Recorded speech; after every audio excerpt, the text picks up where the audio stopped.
I'm Gary Velasco, and welcome again to The Art of Warbirds, presented by FightingColors.com. Now, what I have here behind me is our B-24 executive desk for a client that's in progress, and it's nearly complete. All the hard work, for the most part, is done. We began by taking these rib parts and forming them to get this leading edge. These are flanged. The lightning holes are flanged. They get a nice flange to add rigidity, much like you would see here. See, there's a hole in every one just to give it some rigidity as far as conserving weight. Not that this is going to be flying or anything like that, but that's how it looked. That's how they were done. And we're doing them the same way. So this gets bent up, flanged in a 90 degree in order to get the rivets, it's a little lip. They get put in. This was a real pain in the butt to try to get the right angle. It took us many tries to get that together, and we finally got it. And now what we're doing is adding the last two pieces of skin for this side, because this will be the bottom, this will be the top.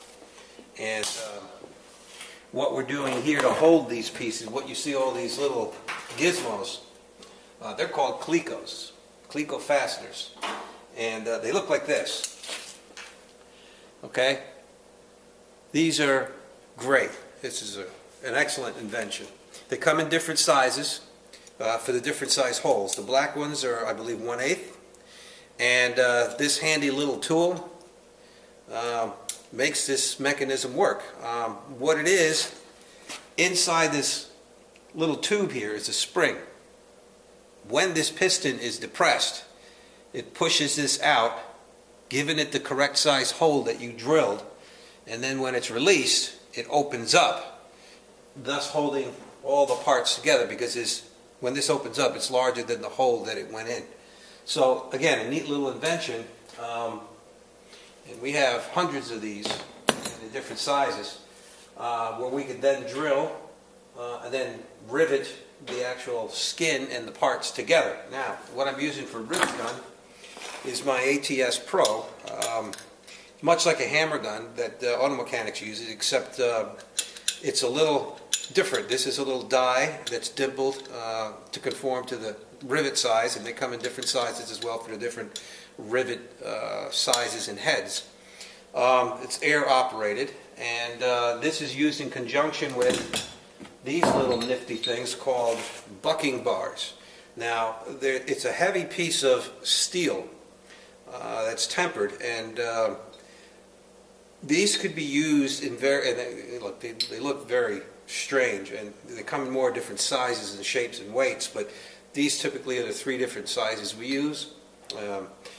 What they're for is when you need to get into tight places.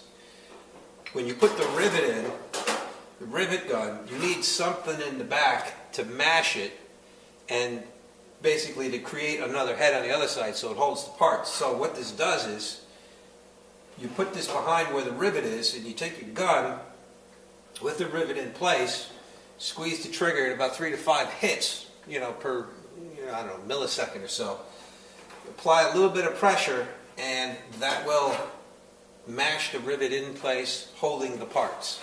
And sometimes this is a 2-man operation when you can't get to the hard to reach places, or if you're working in larger surfaces, you need 2 people. Somebody in the back, and some guy operating the rivet gun. And then there's just a command, a simple yes, ready, or whatever you want to say, that he's in place with the bucking bar, and then you shoot the rivet in, and you're done. So that's where we are with this. Everything is in place, and after the skin is done and riveted, we begin the polishing process and build the leg risers, the substructure that holds the desk up. So, we hope you enjoyed this little lesson, and come back again and check us out when we begin the polishing and the leg sub-riser process.